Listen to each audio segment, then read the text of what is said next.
आपकी जो अगली एपिसोड आने वाली है उसमें डकी भाई का किरदार आपके सामने होगा। आप उससे सवालात पूछ रहे होंगे और आपने उसका काफी मजाक उड़ाया है। डकी क्यों हमें फैसिनेट करता है? डकी इसलिए फैसिनेट करता है कि सबसे पहले उसके नाम से अंदाजा लगा लें कि वो क्या कैरेक्टर है। आपने अपनी ग्रैंड शादी दिखाई या आपने अपना ग्रैंड कार पोर्च दिखाया, आपने ग्रैंड घर दिखाया, हर चीज आप ग्रैंडर की बातें कर रहे हैं और आपकी जुबान ये है कि जिस गाड़ी में थोड़ी देर बाद आपकी वालदा ने बैठना है उसके अंदर अनफॉर्चुनेटली मैं तमाम देखने वालों से माजरत के साथ कि आप कहते हैं इतनी जबरदस्त गाड़ी है कि डकी भाई की जिम्मेदारी क्या थी आज से पहले, मैं अब नहीं कहता। ठीक है। अब जो उन्होंने एक बड़ी लोगों की हमदर्दियां लेने के लिए एक सोफे के सामने जमीन पे बैठ के जो वीडियो फिल्म आई है, बड़ा उन्होंने काम किया। वो लोगों को अपनी तरफ पुल करना चाह रहा है। एफर्ट अभी भी वही है कि सब्सक्राइबर बढ़ते जाएं। अभी जब हम यूथ की बात कर रहे हैं और हमने कुछ चीजें आइडेंटिफाई की, वहीं पर एक और चीज मैं बड़े दुख के साथ डिस्कस करना चाहूंगी, क्योंकि आप भाई भी हैं, दोस्त भी हैं, कॉलीग भी हैं और हम एक ही इंडस्ट्री से ताल्लुक भी रखते हैं कि उर्दू जबान को समझना, बोलना अब ऐसे लगता है लोग शर्मिंदगी का बायस समझते हैं। अक्सर बच्चों को कहें ना उर्दू तो वो रोमन में लिखते हैं और फिर पढ़ते हैं। इसकी क्या वजह नजर आती है? फराज, सबसे बड़ी वजह तो वही है कि किताब से बहुत दूरी। दूसरा, एक आर्टिफिशियल कल्चर जो हमने इंट्रोड्यूस करवाया अपने स्कूल्स के जरिए, इसके अंदर उर्दू को शन करने की प्रैक्टिस, उर्दू से दूरी की प्रैक्टिस हमें स्कूल्स में समझाई गई, प्राइवेट स्कूल्स में ज़्यादा। और सरकारी स्कूलों के ऊपर भी एक एक फितरतन बोझ पड़ा है कि यार लोग चाहते हैं कि बच्चे थोड़ी बहुत अंग्रेजी बोलें, माँ बाप चाहते हैं कि हमारे बच्चे अंग्रेजी बोलें। यार आप अपने बच्चों को क्यों अंग्रेजी बोलवाना चाहते हैं? अंग्रेजी हमारी फर्स्ट लैंग्वेज नहीं है, इट्स अ सेकंड लैंग्वेज।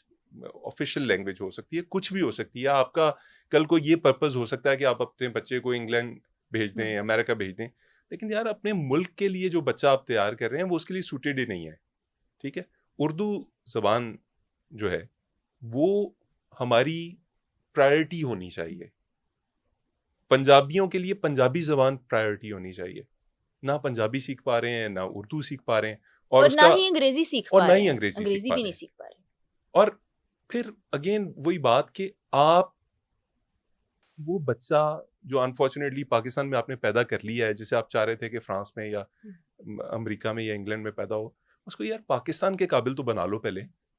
आप क्यों चाह रहे हो कि आपका बच्चा जो है वो इंटेलेक्ट में या सिर्फ स्पोकन में वो इतना ताक हो अंग्रेजी बोलने में कि वो छक्के छुड़वा दें अंग्रेजों के? तो ये जो है ना, मेरे ख्याल में पेरेंट्स का माइंडसेट जो है ना, वो बहुत मैटर करता है। इस पर हम काफी पॉडकास्ट में डिस्कशन कर चुके हैं कि बच्चों से ज्यादा ना पेरेंट्स की ट्रेनिंग की जरूरत है और उनको समझाने और बताने की जरूरत है।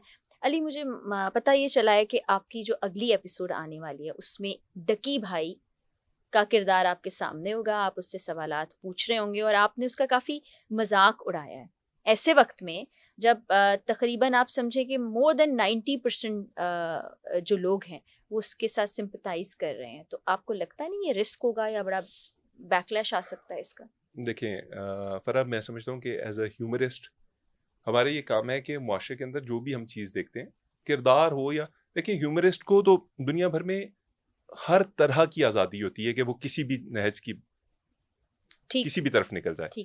ठीक है, हम अनफॉर्चुनेटली पाकिस्तान में कैद हैं, फौज के बारे में बात नहीं कर सकते, मजहब के किसी तबके को टच नहीं कर सकते, चाहे वो एक जाहिल से जाहिल आलिम क्यों ना हो।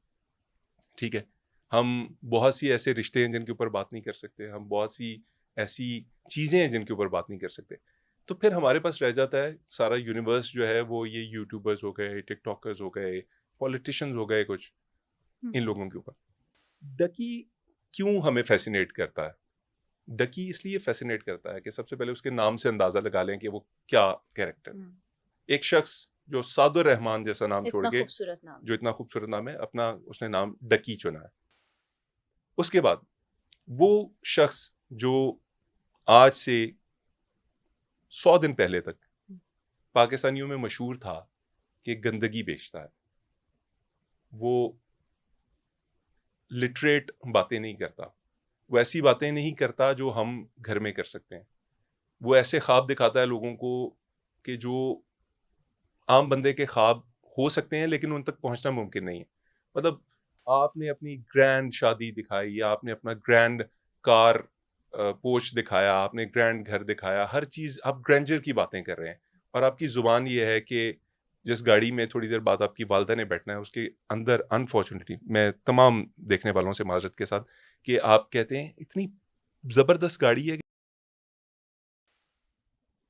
जो हमारी गालियां हैं उर्दू में बड़ी मुआशरे में बोली जाती हैं, वो ऐसे बोलता है जैसे ये कोई फर्ज काम है। ठीक है, गलत जिस्मानी जो आपके पार्ट्स हैं उनके नाम लेना उसके लिए कोई मसला ही नहीं है। ठीक है, वो एक चीज को प्रमोट कर रहा है ये सोचे बगैर कि मेरे 7 मिलियन 8 मिलियन तब, और माशाल्लाह आपको अब हमने 10 उसको 10 मिलियन से ऊपर 10 हम ले गए हैं उसके जो सब्सक्राइबर हैं, ये अवाम, इसलिए कि वो गिरफ्तार हुआ, झूठे केस में हुआ। मुर्दा परस्त कौम में इसलिए कहता हूं कि हम, जो बंदा भी जेर अताब हो ना, उसकी जाके बाजू पकड़ लेते हैं कि यार ये कोई बड़ा ही डिजर्विंग बंदा होगा कि इसके ऊपर किसी ने, पुलिस ने हाथ डाला है या किसी इदारे ने हाथ डाला है। कोई बंदा पकड़ के, मैं तो शुक्र करता हूँ फैज साहब के हक में नहीं यहाँ शुरू कर दिए इन्होंने लोगों उनको ने, भी 14 साल कि सजा उन्हें हो 14 गई। साल सजा हुई है, तो पता चले कि जी किसी ने 14 दिन का रोजा रख लिया उनके हक में और किसी ने, क्योंकि हम उस बंदे को जाके सपोर्ट करना शुरू कर देते हैं जो हमें पता भी हो कि गलत है लेकिन किसी अताब में है। शायद इसके पीछे इदारों की जानिब से जो सलूक रवा रखा गया या जो लोगों के दिमागों में उनका इम्प्रेशन चला गया है, वो वजह भी हो सकती है। देखें, दकी भाई की जिम्मेदारी क्या थी आज से पहले, मैं अब नहीं कहता, ठीक है। अब जो उन्होंने एक बड़ी लोगों की हमदर्दियां लेने के लिए एक सोफे के सामने जमीन पे बैठ के जो वीडियो फिल्म आई है, बड़ा उन्होंने काम किया है। और भाई तुम्हारे पीछे एक सोफा पड़ा है ना, उसके ऊपर बैठ जाओ, या मस्जिद में बैठ के ये पॉडकास्ट या अपना व्लॉग रिकॉर्ड कर लो। मतलब ये आप चेक करें कि अगर आपने वो मैंने वो देखा है, पहली वीडियो है इनकी जो मैंने पूरी 52 मिनट मैंने देखी। भी रिसर्च के लिए उनकी वीडियोस देखना शुरू की, जी। वगरना मैं अल्हम्दुलिल्लाह मैंने कभी उनकी कोई वीडियो नहीं देखी।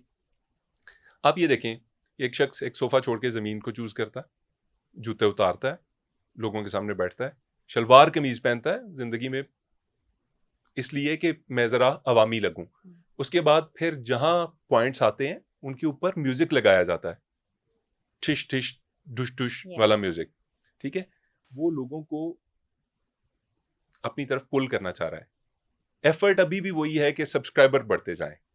मतलब वो जो उन्होंने वादे वाइद किए हैं कि मैं बदल गया हूं, मैं ये बदलाव आपको नजर आ जाएगा चंद दिन में। ठीक है, आई होप सो कि जो उनके ऊपर जितनी भी एलिगेशंस हैं, इदारे उनको सही तरह से इन्वेस्टिगेट करें और फिर एक उनको जो करार वाकई सजा है वो दी जाए।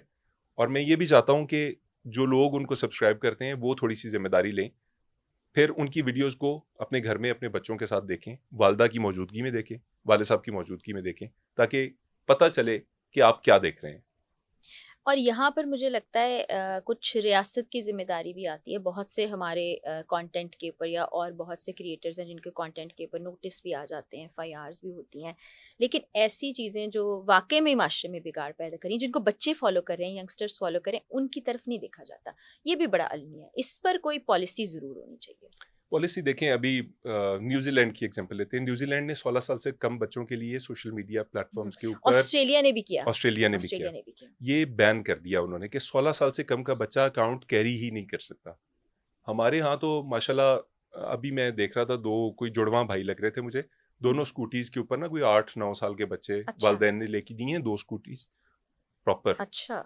और वो चला रहे हैं। और वो आपको पता है, आपने पता नहीं इलेक्ट्रिक बाइक कभी चलाई है कि चलाई नहीं देखी, उसके जरूर अंदर वो है। कंट्रोल्स होते हैं ना, वो आपने बस हल्की सी रेस देनी है, वो निकलेगी। ओह, वो उसके अंदर वो ये जो ऑयल बाइक्स होती हैं इनकी तरह के मैकेनिज्म अच्छा नहीं होते, अच्छा। वो बस जूम करके निकलती हैं। तो वो अल्लाह वालिदैन ने अकबर। छोड़े हुए हैं, या वो खुद किसी के नीचे आ जाएंगे या वो खुद किसी को किसी को। नीचे दे देंगे।